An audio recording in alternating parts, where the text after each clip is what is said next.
देश किसान और जवान पे टिका है ना। हम सब किसान के बच्चे हैं और सर भी उसी किसान के बच्चे हैं, उसी किसानी खेती को करके आज हम सब के बीच में आए। एक बहुत प्यारा सा कहावत है, सास भी कभी बहू थी, है ना। अगर सास बनना है तो पहले बहू बनना पड़ेगा। तो सर ने खेती करी, किसानी करी, सब्जियां बोए, सब्जियों को मार्केट में बेचा, घर परिवार को चलाया और आज देश की सेवा तो सर ने करी ही, साथ में अब समाज की सेवा सर कर रहे हैं। बीमारी और बेरोजगारी आज भारत की सबसे बड़ी दो समस्या है और हम युवाओं को ये बात भली भांति पता है कि नौकरी अब खत्म हो चुकी है ना।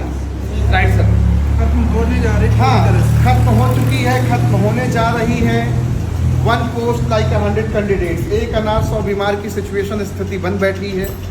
ऐसे समय पे ये डायरेक्ट सेलिंग आपको पता है क्या सिखाती? सिर्फ एक चीज़, जिसके भीतर कुछ कर गुजरने की तमन्ना है, दिन रात खुली आंखों से सपना देखता है कि अपने घर परिवार के हालात को सही करना है, उसके लिए डायरेक्ट सेलिंग वरदान है।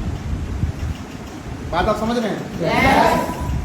लेकिन एक बात हमेशा आप सोचिए, एक बात मैं हमेशा कहता हूं कि जब आप इस डायरेक्ट सेलिंग परिवार में हैं तो आपकी सुरती, आपकी चेतना, आपका कॉन्शियस, आपका माइंड, आपके विचार, आपका शरीर, आपकी बुद्धि, सब कुछ यहीं पर होनी चाहिए।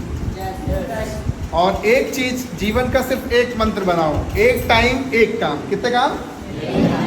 एक टाइम एक काम, और उस काम में अपनी पूरी तन मन धन प्राण नस नाड़ी आत्मा सब उसमें सराबोर कर दो। सही बात है नहीं है? आपसे मैं सवाल करता हूँ, 10 जगह गड्ढा खोदने से बेहतर एक जगह गड्ढा खोदना या 10 जगह? तो आप यहाँ आ गए डायरेक्ट सेलिंग करने के लिए। आपने प्रोडक्ट की परचेजिंग कर ली, शॉपिंग कर ली। बहुत लोगों को बाकी है, बहुत सारे लोगों को ट्रेनिंग इंटरव्यू सेशन का पार्ट बनना है।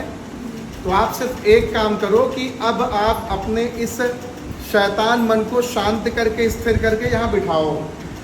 ये बहुत दुराग्रही है, बहुत चंचल है, ये आपको अच्छा काम कभी जिंदगी में करने नहीं देगा। समझ रहे हैं? और पहला जो आपका क्लास है वो है लर्निंग का। आप खूब सीखो, खूब सीखो। अभी बहुत सारे लोगों को इसमें स्त्रीलिंग पुल्लिंग लगाना नहीं आता, शब्दों के साथ खेलना नहीं आता। हाँ, हमारी मातृभाषा हिंदी है, हम हिंदी कैसे अच्छे तरीके से बातचीत कर सकें।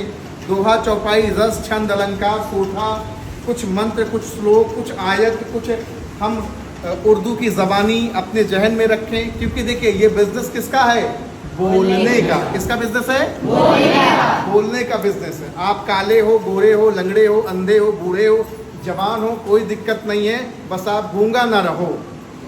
ये बिजनेस गूंगा लोगों का नहीं है। बात आप समझ गए? उस गूंगे की बात नहीं कर रहा हूँ जो बाय डिफॉल्ट हुआ है, उस गूंगे की बात करो जिसके पास जुबान होते हुए भी बोलता नहीं है। अच्छा, मैं आपसे बोलता हूँ कि आप शांत रहते हो तो भी तो आपकी मन की गति चलती रहती है ना। चलती है ना। तो जो बाहर है, जो अंदर है, उसे बाहर करो। बात समझ रहे हैं आप? बोलने की लालसा पैदा करो। लेकिन एक दो आखिरी में बोलूंगा, शब्द संभाल के बोलिए, शब्द के हाथ न पाओ, एक शब्द औषधि करे, एक शब्द करे घाव। तो आप अपनी जुबान से घाव करना चाहते हो या औषधि पैदा करना चाहते हो? Choice is your. तो मैं चाहूँगा कि बड़े सम्मान के साथ हमारे देश के सैनिक और नेटवर्क मार्केटिंग के शानदार पिच पर जबरदस्त बैटिंग करने वाले हमारे सर का आप सब तालियों के साथ एक अपना